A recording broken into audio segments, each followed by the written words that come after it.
noticias de las 8 con la ayuda de don Eric Gutiérrez. El presidente de Estados Unidos, Donald Trump, anunció ayer que hoy saldrá a patrullar las calles de Washington junto a la policía local y a los efectivos de la Guardia Nacional, que él mismo ordenó desplegar la semana pasada con el objetivo, según afirmó, de reducir la criminalidad en la capital. El pasado 11 de agosto, Trump declaró una emergencia de seguridad pública, asumió el control de la policía de Washington y activó a unos 800 soldados de la Guardia Nacional para restablecer el orden público.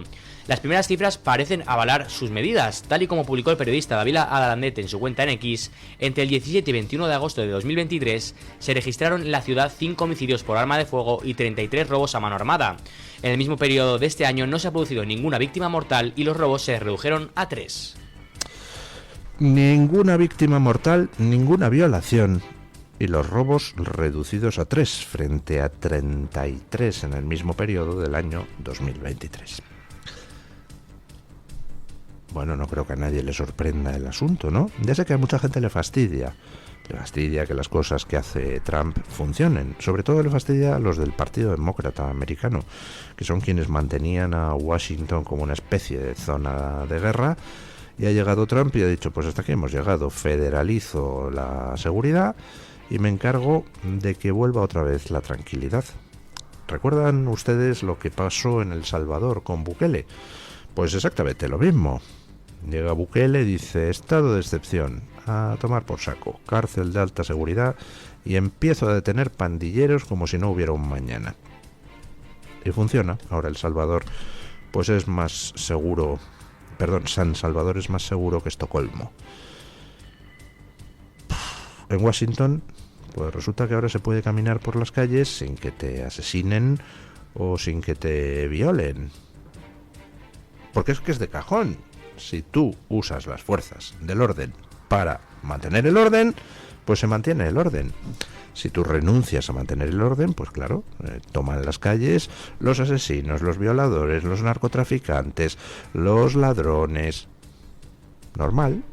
¿De qué nos sorprendemos? Yo de nada. Algunos, pues, no sé si se sorprenderán, si pensaban que es que iba a llegar Trump ahí con la Guardia Nacional a Washington y los habitantes de Washington iba a decir, no, canalla Trump, vete de aquí, no queremos aquí fuerzas de seguridad, queremos poder salir a la calle y que nos violen, nos atraquen y nos roben. Pues evidentemente no, la gente lo que quiere es vivir tranquilamente. ¿Qué pasa en El Salvador? Pues que la gente vota a Bukele en masa. A mí me parece éticamente bien, por ejemplo, que en El Salvador estén en perpetuo estado de excepción desde hace años. A mí me parece bien que se tenga que movilizar a la Guardia Nacional en Washington para acabar con la criminalidad. Pues hombre, no. A mí me gustaría vivir en un país donde no haya un estado de excepción, como en El Salvador, donde no vayas por la calle y estés mirando a militares con fusil por todas partes.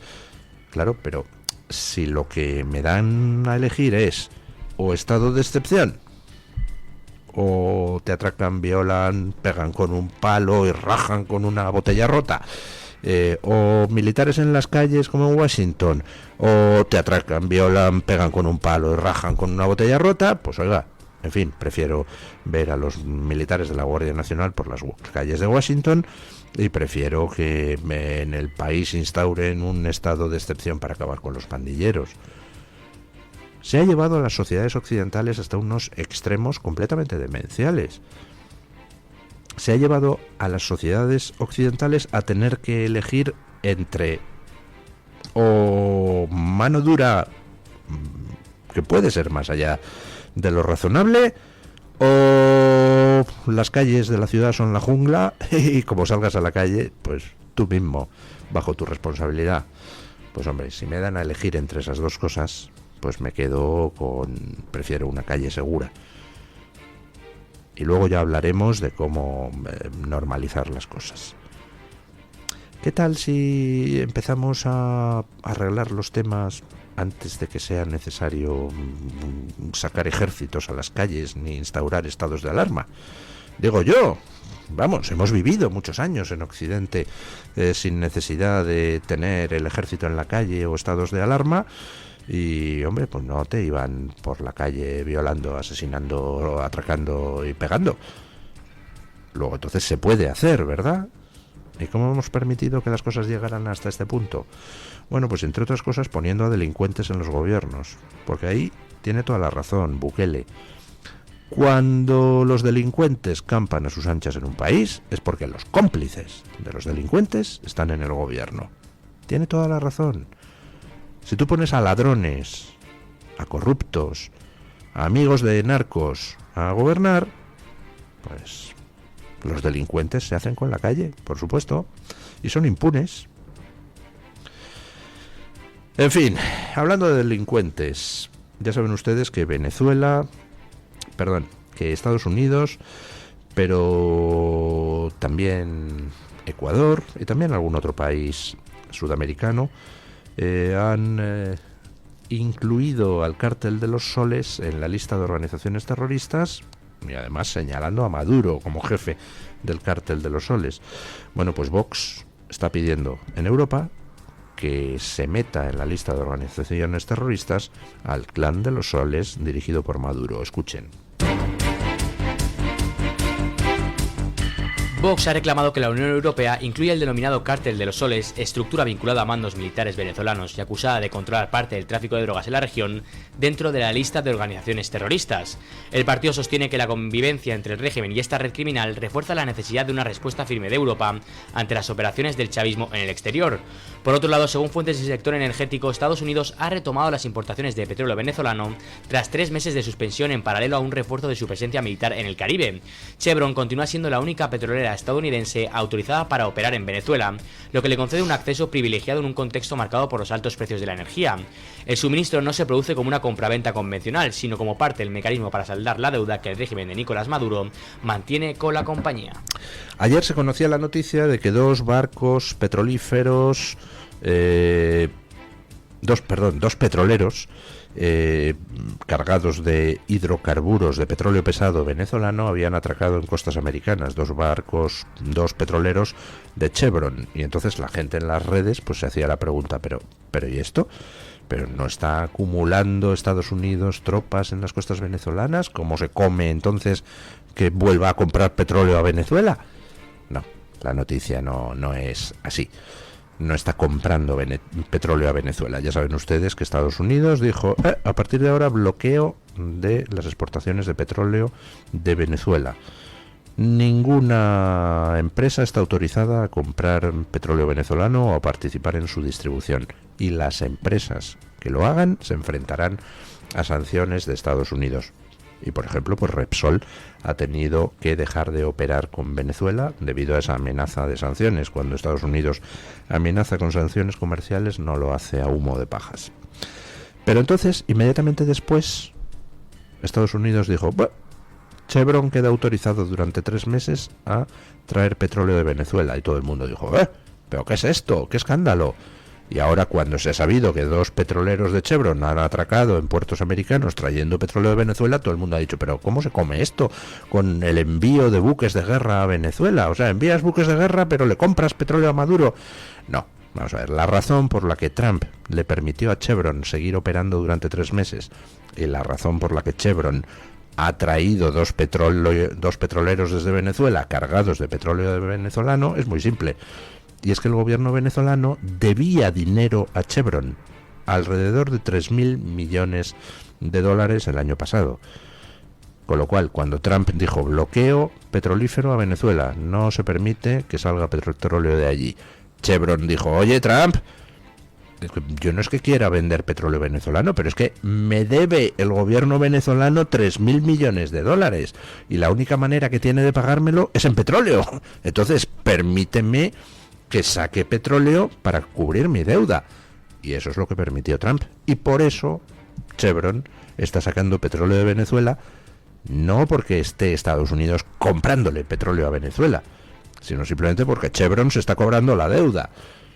Y mientras tanto, pues vale, mientras Chevron se cobra la deuda, Trump sigue adelante con sus planes de presión sobre el gobierno de Maduro. Es decir, el hecho de que Chevron haya atracado 2 petroleros con petróleo venezolano ayer en costas americanas no significa que Estados Unidos le esté dando $1 a Venezuela. No le está dando nada, se está cobrando lo que Venezuela le debía ya a Chevron desde el año 2017, que se lo debía. ¿Y de dónde venía esa deuda? Bueno, es complicado, pero vamos. Chevron tenía desde hacía muchos años empresas conjuntas con el gobierno venezolano para explotación de yacimientos en Venezuela, y durante muchos años el gobierno venezolano no le ha estado pagando los dividendos correspondientes a Chevron, y por eso se ha ido acumulando la deuda. Bueno, ya saben ustedes que mientras los valencianos morían por la Dana, en el Congreso de los Diputados Sánchez culminaba la toma de control de Televisión Española con el nombramiento de nuevos consejeros, ¿verdad? Esa escena infame donde ahí estaban los socialistas votando qué pasaba con Televisión, mientras en Valencia la gente moría por la Dana. ¿Para qué tomar el control de Televisión? Pues básicamente para seguir manipulando con Televisión Española, básicamente para seguir colocando amigos, y básicamente para lanzar el mensaje de aquí tengo un juguetito, los periodistas que se porten bien y los políticos que se porten bien encontrarán aquí un acomodo donde cobrar un dinerito. Bueno, y parte de esa manipulación pues la estamos viendo todos los días. Televisión Española se ha convertido en un auténtico estercolero donde es Telepedro. Y con el tema de los incendios forestales, pues, en fin, es que han perdido todo tipo de vergüenza o de sentido del ridículo. Escuchen. Televisión Española ha sido señalada por difundir testimonios durante su cobertura de los incendios que no correspondían con la identidad real de los entrevistados. En distintos programas se presentaron como ciudadanos o profesionales independientes a personas vinculadas a organizaciones sindicales y partidos políticos. En el programa mañanero se identificó como bombero Ángel Malanda, quien intervino para hablar de las causas de los incendios. Sin embargo, se trataba de un delegado de la Conferencia General del Trabajo, conocida como CGT, circunstancia que no fue mencionada en la emisión. Por su parte, en el espacio Malas Lenguas se recogieron declaraciones de un supuesto ciudadano anónimo que pedía las responsabilidades políticas. En realidad se trataba de Luis Miguel Pérez San José, ex candidato de Izquierda Unida en la localidad de Laguna de Duero. Bueno, ya saben ustedes que también, por ejemplo, para hablar de la sanidad en Madrid, en las televisiones progres, oiga, siempre sale el mismo enfermero. Es una cosa espectacular. No sé cuántos enfermeros habrá en Madrid, 5.000, 6.000, no sé, muchos. Pues siempre salía el mismo. Vamos, una medalla al trabajo había que darle al tío, porque estaba en todas partes al mismo tiempo. ¿Quién era ese enfermero? Bueno, un tío de Podemos. ¿No creen ustedes que sería ético y correcto que cuando se entrevista a alguien que es militante de un partido o se ha presentado en la lista de un partido, se pusiera debajo militante de Podemos o ex candidato de Podemos? ¿No? ¿No sería lo suyo? Simplemente para que la gente, cuando escuche el testimonio, sepa que no está entrevistándose a un ciudadano normal, sino que está entrevistándose a un tío que está ahí para entrevistarse porque es un activista político. Porque claro, no es lo mismo el impacto en la gente cuando piensas que está hablando un tío al azar que se han encontrado por la calle, que cuando te dicen, no, esto es lo que opina tal partido. Yo creo que sería, bueno, debería salir de las televisiones el hacer ese etiquetado de a quién están entrevistando, pero bueno, digamos que no todos los periodistas de este país se resisten a dejar de manipular, con lo cual, pues si no lo hacen motu proprio, pues hombre, a lo mejor habría que exigirlo legalmente, porque en cierto modo es una fake news, ¿no les parece? ¿No está tan preocupado este gobierno con las fake news, con las noticias falsas? Hombre, pues transmitir un mensaje sin identificar el carácter partidista del emisor es una manera de manipular, es una manera de falsear las noticias, ¿no les parece? Ah, no, pero ese tipo de manipulación no les preocupa porque lo que les preocupa es acallar el discurso antiprogre. Ya, bueno, en realidad ya nos vamos conociendo absolutamente todos. Bueno, ¿Cuántas empresas públicas hay aquí en España perdiendo dinero? ¿Cuántas empresas públicas hay donde el dinero se tira, se malgasta? Veíamos, por ejemplo, ayer la noticia en los medios de cuánto dinero había cobrado Jessica, la sobrina de Ábalos. 44.000 euros creo que había cobrado entre Traxatec e Ineco o algo por el estilo. Por cierto, había algunos tweets injustos que decían: fíjate, ha cobrado 44.000 euros por no trabajar. Eso es mentira, eso es mentira. Jessica trabajaba, hombre, ya lo creo. Y me parece poco, 44.000 euros para, en fin, tener que darle unos revolcones a Ábalos, me parece muy poco dinero. Vamos, yo no sé si lo haría, se lo juro.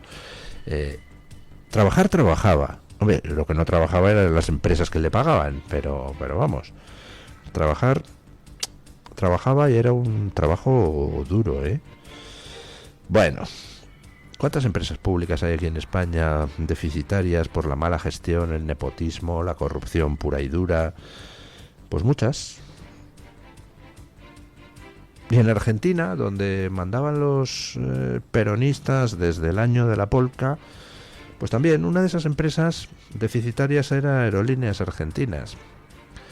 Oiga, pues ha bastado con que llegue alguien no corrupto, alguien no nepotista, alguien que no sea un ladrón y alguien que tenga 2 dedos de cabeza y un poquito de sentido común para recuperar una empresa, pues hombre, que parecía irrecuperable. Aerolíneas Argentinas cierra con beneficios, escuchen. La compañía estatal Aerolíneas Argentinas registró en 2024 una ganancia de 271.000 millones de pesos, equivalentes a aproximadamente 204,5 millones de dólares, marcando su primer resultado positivo desde que volvió el control estatal en 2009. El resultado se obtuvo sin recurrir a transferencias del Tesoro para cubrir gastos corrientes, destacando la solidez del desempeño operativo. En 2023 la empresa había registrado pérdidas de 385.000 millones de pesos y un EBIT negativo de 390 millones de dólares. Las mejoras financieras se deben a una política de reducción de costos que incluyó la baja del 15% de la plantilla, cerca de 1.600 empleados, y la eliminación de 85 cargos jerárquicos. Además, se suprimieron rutas deficitarias, se cerraron sucursales y se concentraron operaciones en destinos estratégicos, medidas que contribuyeron a mejorar los resultados y sostener el equilibrio financiero de la aerolínea. Imaginen ustedes en las empresas estatales españolas. No sé, para empezar, habría que pedir la lista. A ver, todos los que ha metido el PSOE en los últimos 7 años. A ver, este tío, ¿qué hace? Rascarse el belfo. Pues nada, fuera, a la calle. Este otro tío, ¿qué hace? Que no hace nada. Fuera. Este otro tío, ¿qué hace? No, que ni siquiera viene a trabajar. Fuera. Este otro tío, ¿qué hace? Es sobrino de Ábalos. Fuera. Bueno, o sea, simplemente con eso, con empezar a poner en la calle a todos los jetas que ha enchufado el Partido Socialista, que ha enchufado Podemos, que ha enchufado Sumar en distintos sitios, simplemente con eso, vamos, la reducción de los costes operativos sería brutal. Luego ya entraríamos en si determinadas empresas públicas tienen siquiera que existir. Por ejemplo, Televisión Española. No estoy yo muy seguro de que haga falta una empresa de televisión pública, pero bueno, desde luego si hace falta será con un tamaño infinitamente menor y con otro perfil completamente distinto y absolutamente neutral. Bueno, pues ha llegado Milei a Argentina y ha dicho: se acabó el robar, se acabó el colocar gente y se acabó el despilfarrar y el dirigir con total incapacidad. Y por primera vez en 15 años, Aerolíneas Argentinas está dando beneficios. Fíjense qué cosas. Por cierto, el caso argentino ilustra muy bien hasta qué punto es falso un argumento que se suele repetir muchas veces. Uy, por Dios, la cosa está tan mal que si alguna vez la izquierda pierde el poder, entonces arderán las calles. No ha ardido nada de nada, como demuestran el caso Milei y el caso Trump. Ha habido pequeños conatos de protesta, por parte de los golfos ladrones que estaban hasta el momento gobernando en uno y otro país. Pero pequeños conatos de protesta. Si la inmensa mayoría de la gente lo que quiere es tener gobernantes que gobiernen bien, si la inmensa mayoría de la gente lo que quiere es gobernantes que no roben, que no se dediquen a aprovecharse del poder político, que no utilicen el poder político para agendas de ingeniería social que a nadie le importan, la gente lo que quiere son gobernantes que sean eficientes, que entiendan de lo que hacen y que no se metan en la vida de la gente, punto. Y si tú le das a la gente eso, la inmensa mayoría de la gente está contigo. Bueno, una nueva masacre de la que nos llega noticia. Pero como esta masacre es real y no involucra a palestinos, pues entonces no informarán de ella la mayoría de los medios. Nueva masacre de cristianos en el Congo. Al menos 52 personas fueron asesinadas y más de 100 resultaron secuestradas en varias aldeas del este de la República Democrática del Congo, en la provincia de Kivu del Norte. Los ataques ocurrieron entre el 9 y el 16 de agosto y fueron perpetrados por el grupo islamista ADF vinculado al Estado Islámico. Durante los asaltos también se registraron saqueos y destrucción de viviendas. Los ataques se produjeron principalmente en comunidades cristianas de las localidades de Beni y Lubero. Además de las víctimas mortales, muchas personas huyeron de sus hogares por temor a nuevas agresiones. Las aldeas han quedado parcialmente destruidas y la situación humanitaria en la zona se ha agravado por la inseguridad constante. Yo me supongo que la Conferencia Episcopal Española sacará hoy un comunicado condenando con dureza esta nueva masacre de cristianos en el Congo. Porque la Conferencia Episcopal Española está muy preocupada por el libre ejercicio de la práctica religiosa, ¿verdad? Ah, no, perdón, que es por el libre ejercicio de la práctica religiosa musulmana. La de los cristianos en el Congo le debe de preocupar poco. De esto, precisamente, hablaba el arzobispo de Oviedo, que se desmarcó de la Conferencia Episcopal Española. Dijo, oye, en fin, que ya está bien, que están matando cristianos en África, que los islamistas están asesinando a cristianos, que en África sí que hay un verdadero genocidio. Esto lo digo yo. No en Gaza, que no hay ningún genocidio. En África sí que hay un genocidio. En toda el África subsahariana, en muchos países del África subsahariana, hay un auténtico genocidio, según la definición de genocidio, donde se está exterminando a aquellos que profesan una determinada fe religiosa, el cristianismo. Señor arzobispo de Madrid, ¿algo que decir de la masacre de cristianos en el Congo? Señor arzobispo de Tarragona, ¿algo que decir? Señor arzobispo de Toledo, ¿algo que decir? ¿Tienen ustedes alguna palabra de confort para sus hermanos cristianos en los países subsaharianos que están siendo asesinados por milicias islamistas? Hombre, deberían ustedes decir algo, ¿no? Deberían ustedes alzar la voz, deberían, aunque sea, fingir indignación. Por lo menos la misma indignación que cuando prohibimos a musulmanes degollar corderos en un polideportivo municipal, que debe de ser un espectáculo que a ustedes les pone, porque no entiendo que hayan salido precisamente en ese tema a atacar a quienes dicen que, para empezar, es una porquería eso de degollar corderos en un polideportivo municipal. Oiga, eso para empezar, una porquería. Y aparte, que ya está bien de dar espacios públicos al Islam. Ya está bien de no exigir pues una pequeña reciprocidad. Como decía el arzobispo de Oviedo, hay todavía vida inteligente en la iglesia.